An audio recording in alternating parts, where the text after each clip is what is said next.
Donald Trump has a style. He thinks he's a gambler and he conducts his foreign policy like a gambler. But when this war started, one thing which was very clear from the Iranian side was that we are going to teach them a lesson. The lesson would be such that they won't be able to repeat it. They won't be compelled to repeat it. Now, it is an open question. Has the United States learned the lesson? Has its bases, planes, everything has been degraded to a point where they don't want to invest much? As I said, Donald Trump also acts like a gambler. So in gambling, what happens is when you put in certain money, you have lost the money, you try to recover that money. It is called a sink money syndrome. Now, I call it a sink Some money cost syndrome fallacy. of. Yep. There's really no better way to put it, pretty much. Let's go over it.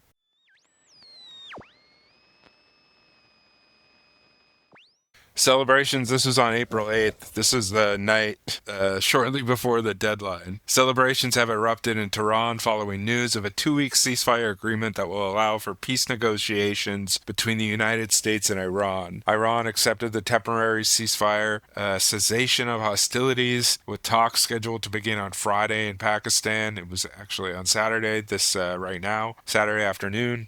The breakthrough came after Pakistan's Prime Minister Shehbaz Sharif urged Donald Trump to extend his negotiation deadline and called on Iran to restore access to the strait. Iranian officials are portraying the ceasefire as a victory, claiming that their preconditions for negotiations have been accepted by the U.S. They assert that Donald Trump's acknowledgement of progress on major points of contention validates Iran's position. Government representatives are telling citizens that this outcome stems from national unity, patience, and military strength during this conflict. The officials note that in the initial U.S.-Israeli strategy, which is attempting to collapse the Iranian government through targeted assassinations of leadership, has subsequently failed. The weeks of conflict following have, in their view, demonstrated Iran's capability to sustain military operations and defend itself indefinitely. In contrast, President Trump characterized the agreement as, quote, a total and complete victory, 100%, no question about it. In a brief telephone interview with the AFP news agency shortly after announcing the deal, he added that Iran's uranium stockpiles would be perfectly taken care of under the terms, and acknowledged China's role in facilitating the negotiations, which is pretty interesting. And then, lo and behold, it seems like Israel was not happy with the way this is going, the potential for a peace agreement. So Israel launches 100 airstrikes in 10 minutes across Lebanon. Yeah, Israel is doing everything they can in those moments to break this ceasefire agreement and potential settlement.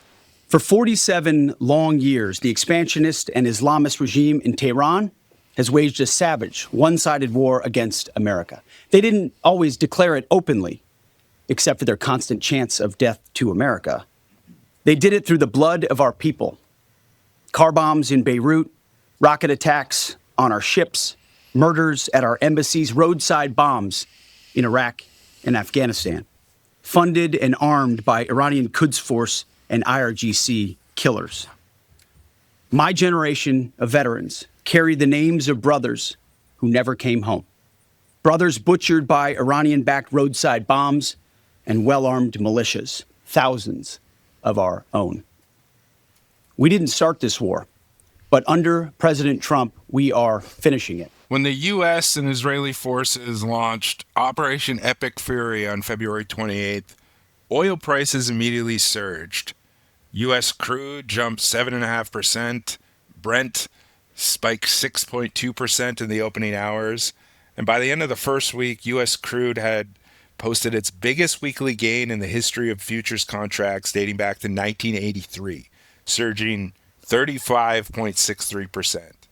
The IEA characterized the disruption as the largest supply disruption in the history of the global oil market. Qatar's energy minister told the Financial Times that Gulf exporters would halt production within days if tankers could not pass Hormuz, warning that prices could reach $150 a barrel and would bring down the economies of the world. By March, Gulf states had shut in an estimated $7.5 million per day of crude production. Brent hit $128 at its peak.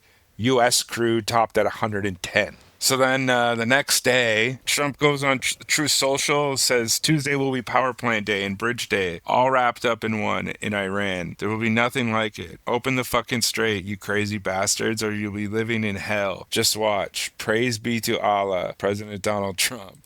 What would be your reaction if the Iranian people rise up against their regime during a ceasefire, Mr. President? Well, they should do it, but again, the consequences are great. I mean, they were told if you protest, you will be shot immediately. We've had numerous intercepts. Please keep bombing. Bombs that are dropping near their homes. Please keep bombing. Do it. And these are people that are living where the bombs are exploding. And when we leave and we're not hitting those areas, they're saying, please come back, come back, come back. These are the people. I don't know what they do.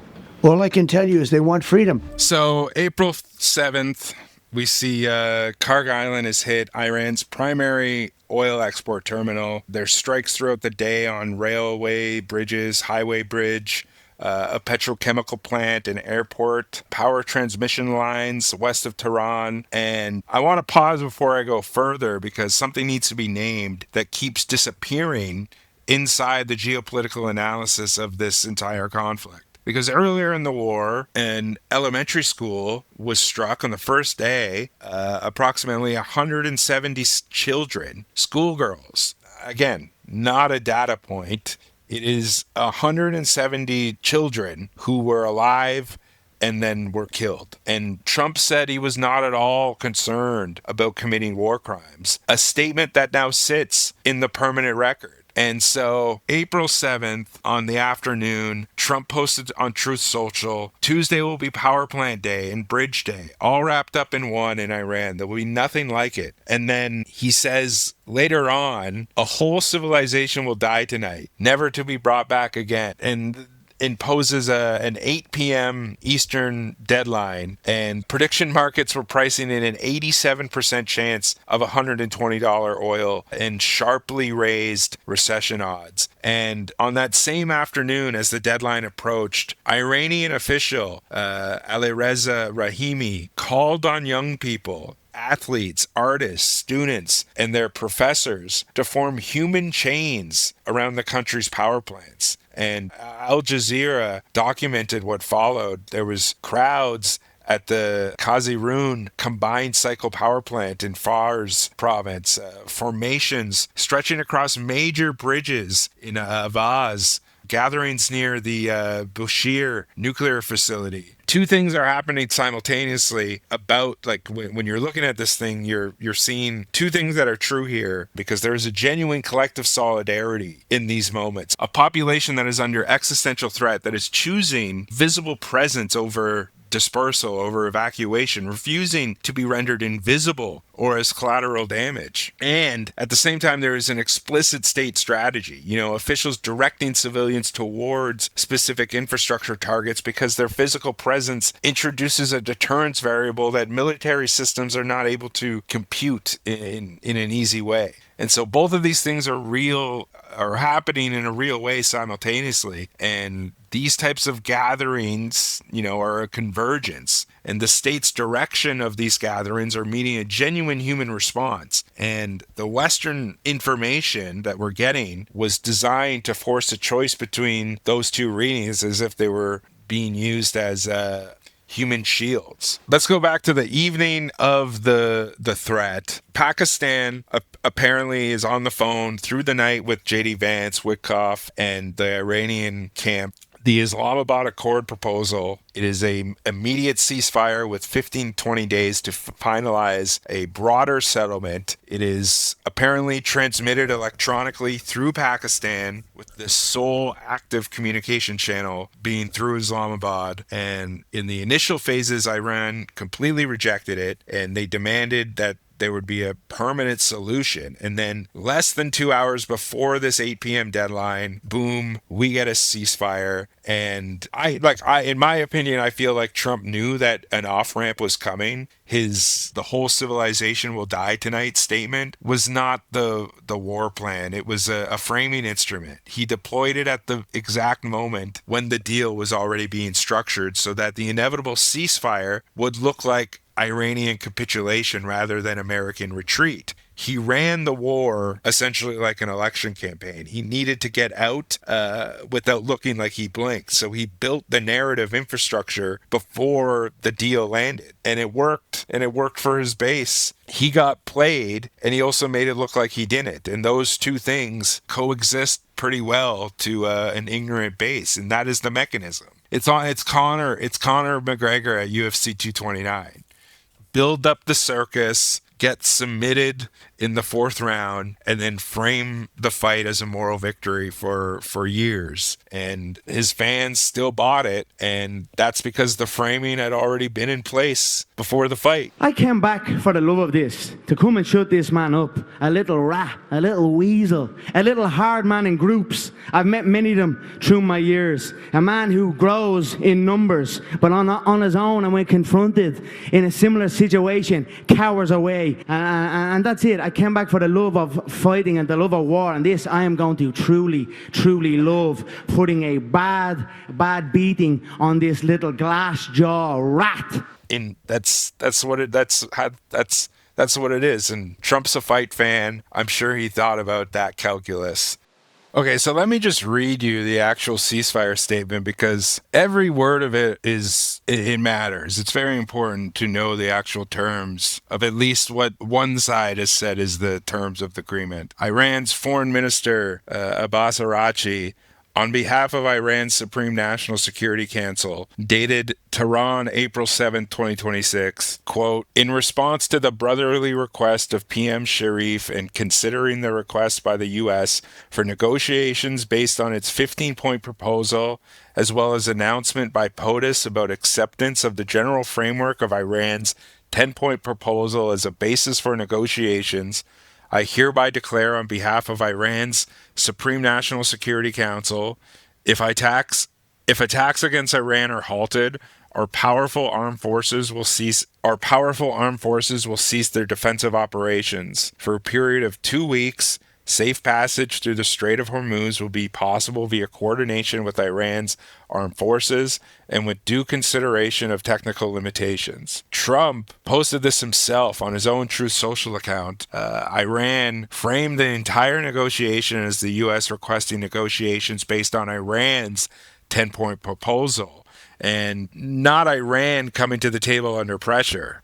The U.S. requesting. And so safe passage via coordination with Iran's armed forces. The IRGC is the coordination mechanism. Iran is not reopening the strait. Iran is permitting conditional access to a waterway that it controls on terms that it defines through military coordination that it is managing. And so it's like the strait is open, the strait is closed. It depends on who is asking. That is what with due consideration of technical limitations means, right? Like, we know that those limitations include sea mines that Iran cannot locate. And so the off-ramp for maintaining closure is built into the ceasefire text itself, and it is now literally physical. And so to the people posting that Trump got the strait reopened, art of the deal, World War III canceled, Iran did not reopen the strait. That is the document. Safe passage via coordination with Iran's armed forces and with due consideration of technical limitations. That is the Iranian operational procedure. Iran got the better deal and had all the leverage, and America lost. And the streets of Tehran were filled that night in celebration. There was footage from the Iranian state media that showed nighttime celebrations, crowds waving, Iranian flags, riding vehicles celebrating. An IRGC spokesman posted, quote, victory was not achieved by Iran alone. Hezbollah played a significant role in this victory, as did the resistance factions in Iraq and Syria, and also our dear Yemen. which the enemy had taken into serious consideration during the war. We congratulate you all on this victory. That's the resistance coalition as a networked deterrence architecture, not just Iran alone. It is a coalition whose combined deterrence calculus made the cost of escalation unimaginable for America. And this is what we got, and this is where it's held. Yeah.